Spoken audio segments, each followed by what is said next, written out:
Tonight on Nightside, executive decision. Conservative Party may pull the plug on the Nova Scotia government. None of us expected this government to be as bad as it has turned out to be. Plus, major cuts. CN Rail slashes thousands of jobs. We really can't take any more, so I'm saddened by the news. And in sports, the Padres are praying for a win.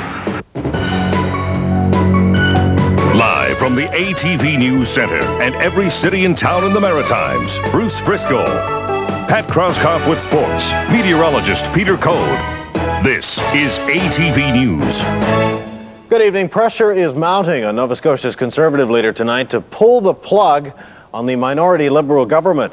One day after the defection of a Conservative MLA, party leader John Hamm is feeling some heat from within his own party ranks. ATV's Mark Petroni has our top story tonight. Ex-Tory Hinrich Bitter-Suermann sealed his divorce from his former colleagues today by taking his place next to MLA Reeves Matheson as an independent. Bitter-Suermann says what pushed him to leave the Tories was being proven right on the budget. He was the only Tory to vote against it.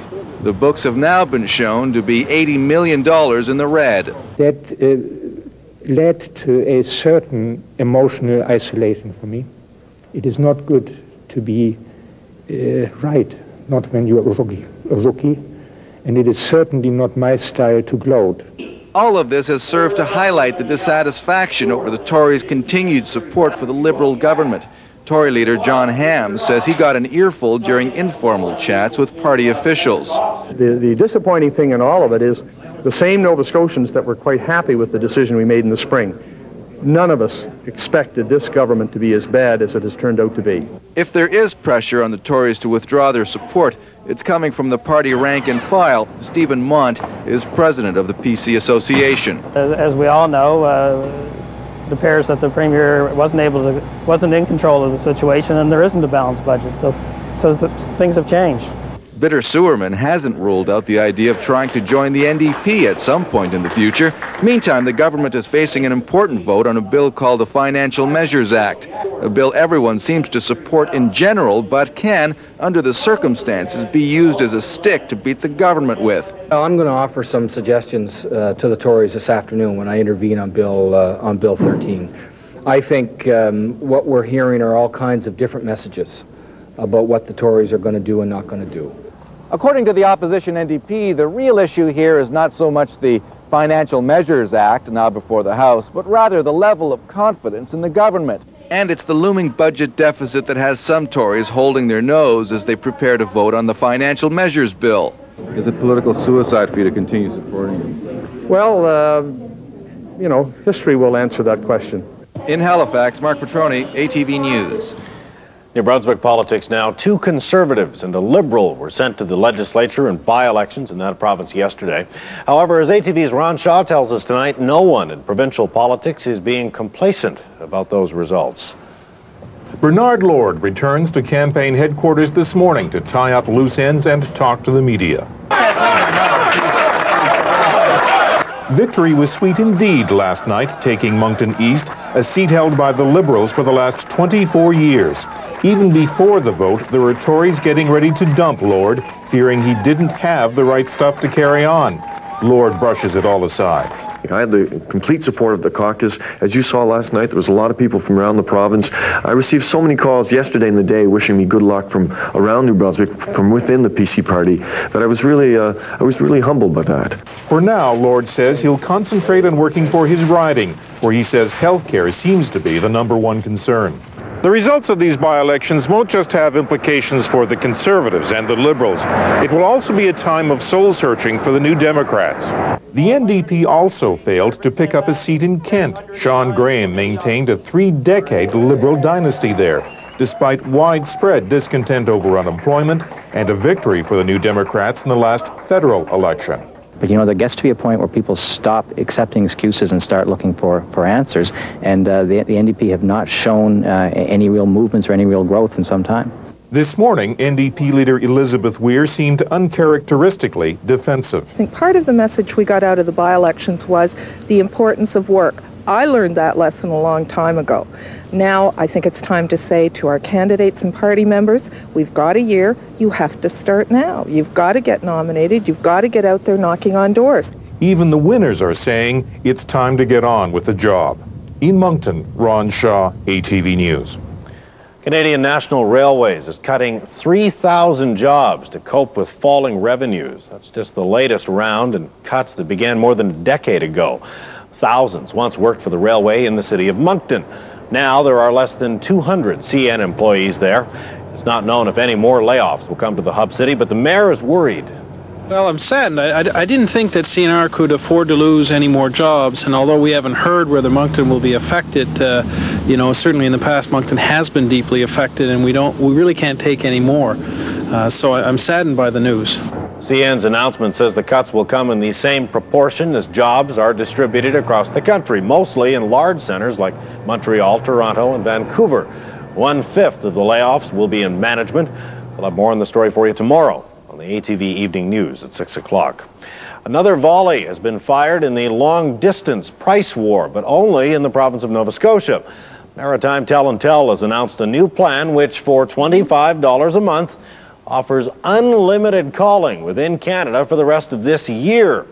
As of January 1st, the plan will give 200 minutes of long distance during the daytime and unlimited calling on nights and weekends. We're competing against very large multinational corporations. Those are the real competitors today in the telecommunications industry. And our job, if we're going to hold on to the Nova Scotia marketplace, our job is to listen to Nova Scotians and do a better job of meeting their needs. NBTel, for its part, says it has no immediate plans to announce a similar plan. Islandtel will introduce a new savings plan sometime next month. Nova Scotia New Democrats think cities, towns, and counties should be given the right to vote on whether they want video lottery terminals. The party's introduced a bill in the legislature. MLA Helen MacDonald says the legislation requires a simple, straightforward question be asked. Plebiscites would only be held where local councils have passed a resolution asking for one. A legal defense fund has been set up tonight for a couple of New Brunswick men charged with second-degree murder in the shooting death of 38-year-old Bruce Barnaby of Eel Ground. Friends of Noah Augustine and Thomas Haddad started the fund because they do not believe the men will be adequately represented by a legal aid lawyer. The fundraising committee wants to collect about $100,000 to help pay for experienced attorneys to help the two accused. A Roman Catholic priest in northern New Brunswick has been banned from using the internet after pleading guilty to possession of child pornography. 61-year-old Almer Levasseur, a former parish priest in Saint-Quentin, was the subject of a police investigation when the Mounties received a tip from U.S. Customs and the U.S. Postal Service. Last December, police seized a video cassette and 300 pornographic photos of children in the parish rectory. The judge in the case fined the priest $1,000 and banned him from using the internet for 3 years. Police in St. John have proof tonight they need new headquarters. 5 independent studies have told them the existing quarters are woefully inadequate and even dangerous. ATV's Connell Smith has that story. Well, this is the entranceway after hours to City Hall for people who want to lodge a complaint. Sergeant Pat Bonner gives us a tour of police headquarters today. Our start is stalled because one of the City Hall elevators is down. Oh, it's locked off, yeah, for service, I assume. After a few minutes wait, we're carried up to the 5th floor. Hi, Joe. We're coming to our detective office now. The department moved into the office tower 25 years ago, a step that was supposed to be temporary. It's not open to the public. There's no positive image to the public. In fact, I would submit that the public doesn't even know where to go. The Police Commission wants a visible and accessible building that is integrated with the community, and they asked Council to commit to make that a reality by the year 2000. Taxes are going to go up. We're going to spend $10 million like that? Give your head a shake. You have to refer it. We have to have some material before us. The request sparked a storm of debate. City residents were already bracing for a tax hike. Council will consider funding design work during the upcoming budget, but no commitment was made. Mayor Shirley McAlery was disappointed. They weren't asking Council for money.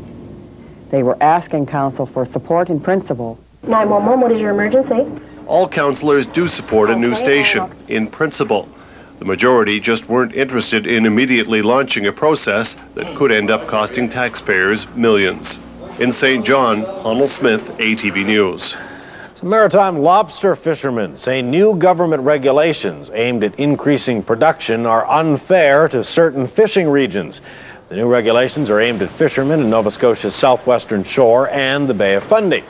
Some fishermen in District 33 say they're facing a larger minimum catch size compared with neighboring regions on the eastern shore. Large lobsters back in the water now, female, which we agree with, but why should we do it if nobody else has to? We're the only district that has to throw them large lobsters back in right now. So we're throwing them back in so the other district can catch them and keep them. Fishermen say the new changes will mean they will lose more lobsters to offshore fishermen. The new minimum size restrictions will be implemented next month. They've hung out the Help Wanted sign in a big way in Metro Halifax this week. The Federal Department of Human Resources and some of our region's biggest employers have set up a job fair with one thing in mind: hiring. ATV's Phonse Jessam has the story tonight. At a glance, just another trade show. People crowding into a hockey rink to pick up information on products displayed.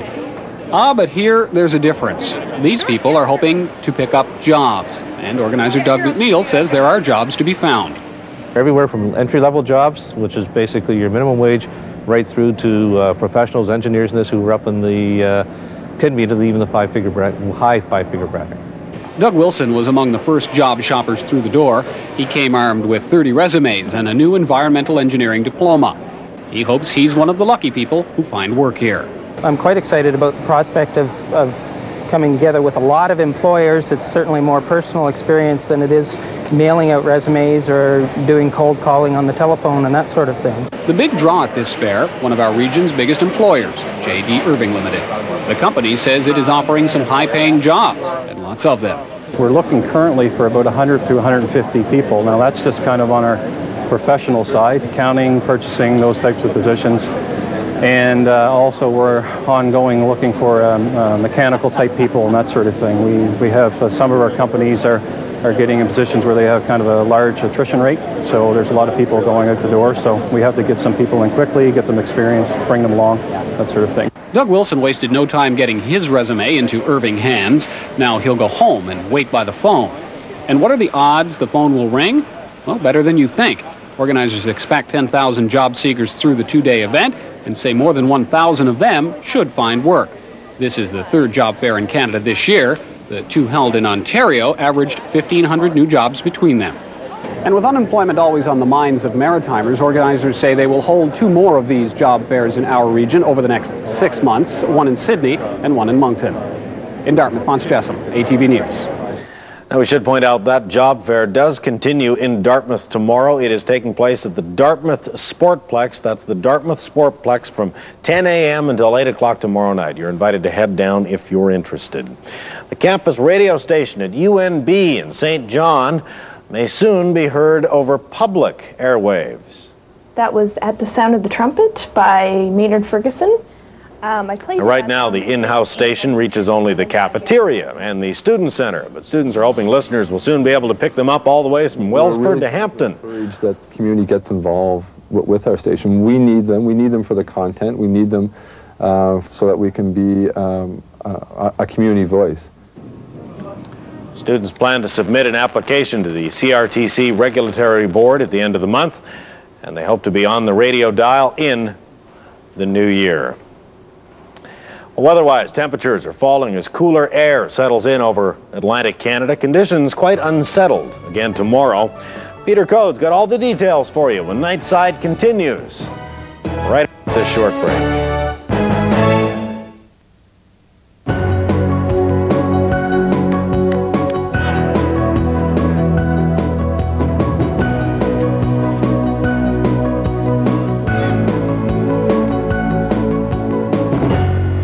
There they are, your splendiferous current conditions right here in Atlantic Canada. Time now for our region's most accurate forecast with Peter Coade. Peter? Thank you, Bruce. Well, let's take a look at our jet stream to start our night's weather, and we find that we in Atlantic Canada are on the north side, the cool side of that jet, and we're going to stay on it as well because temperatures are going to be a little cooler tomorrow than they were today, and they were a little cooler today than they were yesterday. There is another important note on the jet stream, though, and that's this ridge of very warm air pushing into Alberta. That's going to bring about very warm temperatures in that part of the country for tomorrow, and let's take a look at those then as we take our look at our temperature profile. In our area, it's going to be seasonal to a little bit cooler than the normal for this time of year, and as well, single digits right down into southern Ontario, and you have to go west of Thunder Bay in the Lakehead to get into double digits, and that is where you'll find the warm temperatures. 21 degrees expected in Edmonton, for example, 23 in Calgary, and the mid to high teens throughout southern Saskatchewan and southern Manitoba. As far as weather systems go, we still have that trough of low pressure extending right across our area. Rain and wet snow in much of Labrador overnight and through much of the day tomorrow. Showers in the Maritimes and Newfoundland, some flurries in the interior of Quebec, and as well some showers down into southern Ontario. The prairies, though, with that very warm temperature, are going to be mostly sunny, with the dividing line between the colder and the warmer air running along through the northern prairie provinces. So this is what we can expect tonight then overnight in the Maritimes. We did that trough move down into the area. A few scattered showers developed early this morning, as a matter of fact, in northwestern New Brunswick. Pretty much coming to an end in New Brunswick, but you can expect them on and off in mainland Nova Scotia and Prince Edward Island. With a cloudy sky in New Brunswick, temperatures will get down to around +2 to +3, the wind out of the west 20 to 30. For PEI in Nova Scotia, temperatures about 5 degrees, possibly in the highlands of Cape Breton.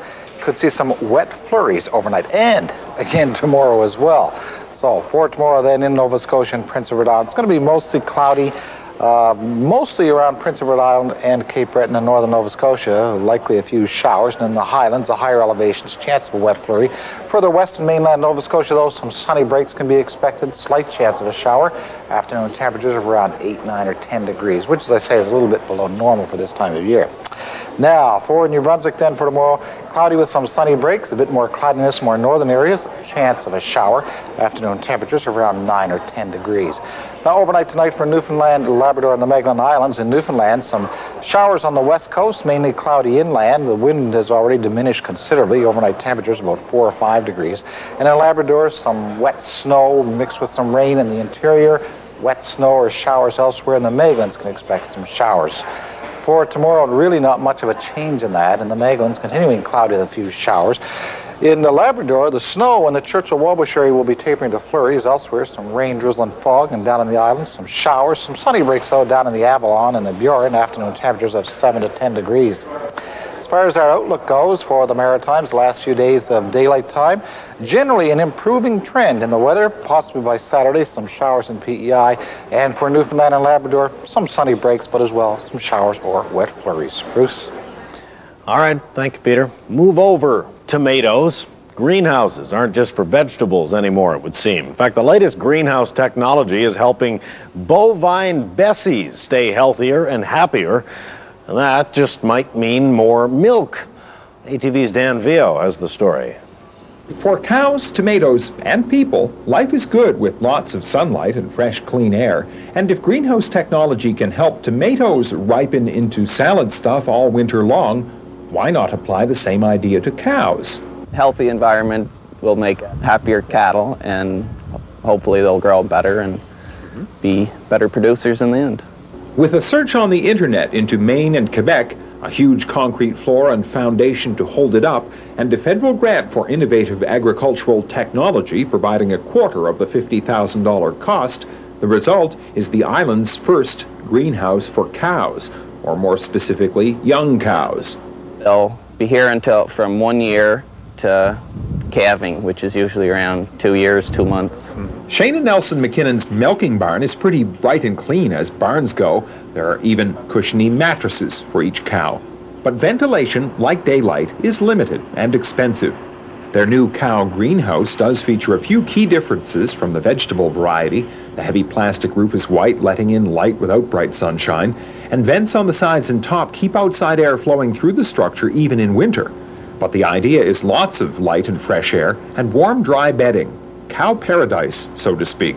With the plastic being so tight, the wind shouldn't be a problem, and the snow should slide off relatively easy. And if it's sticky snow and it sticks on, you can close up the vents and warm up the air between the the plastics, and it should melt and slide off. Theoretically, the young cows will grow bigger faster, ready to have calves months earlier than usual, and then to join the milking herd to start paying their own room and board. Nelson and Shane say the first contented cows from the greenhouse should be ready to calf in the spring, and if everything's going as well as they hope, they'll be a little happier too. Well, look. God, look at her. I'd say she's pretty happy. And if she's happy, you're happy, right? Right. And my wallet will be happy. In Grand River, Prince Edward Island, Dan Vio, ATV News. Everybody's happy. Still ahead tonight, how confidential is your credit information? There's information on there as to where I live, my bank account numbers. A simple mistake on a fax machine can send information to the wrong place. We've got the story and all your business notes next. Nightside. On the stock exchange floors today in Toronto, the TSE closed at 5870.35. That's up 38 points. In New York, the Dow Jones closed at 85.058. That's up 39 points tonight. Canadian dollar up to 64.99 cents U.S. That's a gain of about 1/4 cent. Gold also up. It also closed at $296.25. That's a gain of a dime tonight.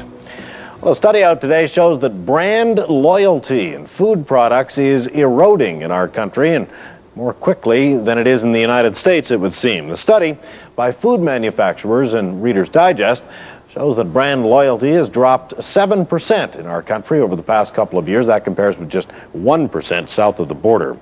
Walmart Canada and the TD Bank are linking up to offer a new Visa credit card to shoppers at the big discount department store chain. The Walmart TD Visa card carries an interest rate of 14.48%. That compares with the 28.8% rate charged by most department store cards. There's also no annual fee, and the introductory offer holds the card's interest rate at 6.88% for 6 months. To date, there are 15 TD Walmart branches right across the country. How secure is your financial information? The companies that ask for things like credit card, bank account numbers promise they will protect that information. But as Charlie Greenwell tells us now, a simple mistake on a fax machine can send that information to the wrong place. The CJOH newsroom recently began receiving on its fax machine confidential financial and personal information which had been given to the Hudson's Bay Company by Ottawa area consumers applying for credit cards to shop at the Bay.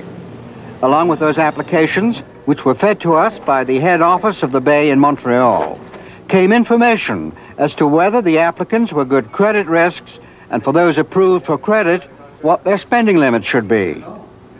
CJOH News assignment editor, Paul Brent. Well, it was over 2 weeks ago that we first received one of these faxes with personal information on it. So we immediately turned around and we faxed that information back to the Bay with a note indicating it was CJOH TV, and we said, this information should not come to us. Please correct your files, make sure that the information goes where it is supposed to go. We heard nothing for a week. Then they started faxing us again. Obviously, the message didn't get through the first time. First of all, I believe it's totally unacceptable. Brad Rose, a general manager in the food and beverage business, is one of those customers who applied in confidence for a Bay card. There's information on there as to where I live, my bank account numbers, different passwords for certain accounts, and so on and so forth. Firms have to be very careful as to how this information is handled. Jack McKinnon is president of the Capital Region's Civil Liberties Association. People could get their bank accounts looted, of course, once the people know that John Jones' account number is 42546 at the CIBC or whatever. In this case, no damage was done, and late this afternoon, the Bay issued a statement apologizing to the credit card applicants for the breach of confidentiality, that it will be reviewing its credit procedures, and that solutions are forthcoming to ensure and increase customer privacy. Charlie Greenwell, CTV News, Ottawa. Coming up next in sports, the Yankees look to make it a 3-game lead in the World Series. All your splendiferous sports scores and more. From ATV's Pat Krauskopf, next, Nightside. Welcome back. Well, Game 3 of the World Series, Yankees leading 2-0 heading in, and the Padres need some solid pitching to get back in this one. They gave up 18 runs in the first 2 games alone. Padres need to turn things around at Qualcomm Stadium, hoping home field is an advantage. Defense would shine early on. Steve Finley, first inning. He bobbles, but would hang on to that ball. Second inning, Finley again, this time at the wall, makes the catch again. Strong work there. No scoring until the 6th inning of play. Tony Gwynn smacks one down the right field line. Hitchcock will score, but Paul O'Neill will throw it into the dugout, and that will score another to give the Padres a 2-0 lead. Then Gwynn would come up next on Caminetti's sacrifice fly that we'll see coming up here in a second. Here's the sac fly, Caminetti, and that will make it a 3-0 lead. But the Yankees would come back. Brosius with the homer, and then Chili Davis would smack one to Caminetti. Another error, and the Yankees trail by 1 in the 7th inning of play, but the Yankees have just come back. Scott Brosius with a 3-run shot. The Yankees are up 5-3 now in the 8th inning of play. Still with baseball, Toronto Blue Jays General Manager Gord Ash sat down for a chat with manager Tim Johnson and pitching coach Mel Queen today. The meeting was set up to smooth out some bad feelings between Johnson and Queen, who have been at odds for quite some time now. Their spat came to a head during a shouting match at a Texas bar in August, but it seems the two men were able to iron out their differences today. I think the meeting was a very positive meeting. We got a lot of things out, me and Mel, and I think we addressed a lot of things. You know, things have been made that have been a lot of situations have been blown out of proportion, and we addressed them. And we're excited to get going for the '99 season. We weren't the best of friends. We didn't go out to dinner all the time, but we got along all right. The things we talked about today, I think, were things that needed to be discussed one-on-one. They were. We came to an agreement, a meeting of the minds, and like Tim said, we're looking forward to next year. I respect both of them. I told them both that they're tremendous assets to the organization. I wanted to see this work out, and it has. The Jays enjoyed their best season in 5 years under the current coaching staff. Well, the Edmonton Oilers lost Curtis Joseph to the Leafs in the offseason. They could not afford to lose Doug Weight, too. Doug Weight, who was drafted by the Rangers, signed yesterday and was back in the lineup tonight. So we go to Madison Square Gardens now, where the Oilers would move it around on the power play. Kovalenko to Guerin. The quick shot beats Richter, 1-0 Oilers. Here's the shot coming up there. Quick release. No chance for Richter. We move on to the second. The Rangers would dump it in now. You got to watch this one. Essenza looks like Bill Buckner as he fumbles. This one. Manny Malhotra, that's his first ever NHL goal. Kind of a fluke, but it counts to tie it up. Second period, the Oilers would be on the power play. Doug Weight with the wrist shot. Joseph Baranek would grab the rebound.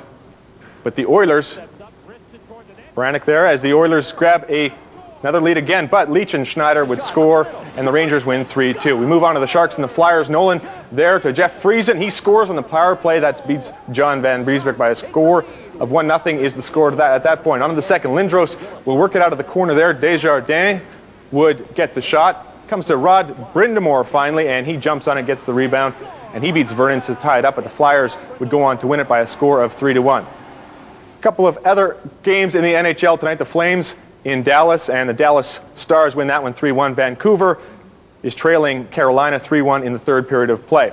In the American Hockey League tonight, the St. John's Maple Leafs down Syracuse, crunch 5-3 at home. Well, the Dominican Republic is still recovering from Hurricane George, but people there have reason to celebrate today. Native son and Chicago Cubs slugger Sammy Sosa went home. Sarah Bloomquist reports. All season long, the world cheered Sammy Sosa's successes on the field. He batted his way into baseball history, hitting 66 home runs. Now Sosa's going back to his homeland, bringing relief to the hurricane-damaged Dominican Republic. With all the help that American people give me through the Sammy Sosa Foundation, it is help, and I'm going to go back there to taking care of everybody. In September, while Sosa was ripping baseballs out of the park, Hurricane George ripped across this Caribbean island. Sosa stepped up to the plate and raised funds for the relief effort. When he boarded a plane in Chicago this morning, he brought his family and donations to help his people recover. I have a lot of opportunity to please a lot of people and taking care of people. This is the only way that I can pay back. Growing up in the Dominican Republic, Sosa shined shoes and was so poor his first mitt was nothing more than a milk carton. Today, Sammy Sosa, the pride of his country. I am the man in the Dominican Republic. Now this man who built the town's baseball stadium is back, this time to repair the damage George left behind. Sarah Bloomquist for ABC News, Chicago. That is our sportscast for tonight, but once again, the Yankees lead 5-3 in the 8th inning of play. If you're a Yankees fan, that's a splendiferous score. Bruce, back to you. Certainly is. Thank you, Pat. 6 o'clock tomorrow with Steve Murphy. Thousands of Maritimers proud of their recycling efforts. A few are recklessly tossing their trash into rivers and roadsides. We will look at illegal dumping grounds tomorrow at 6. That's our show for tonight. Have a splendiferous evening. I'm Bruce Frisko. We'll see you tomorrow.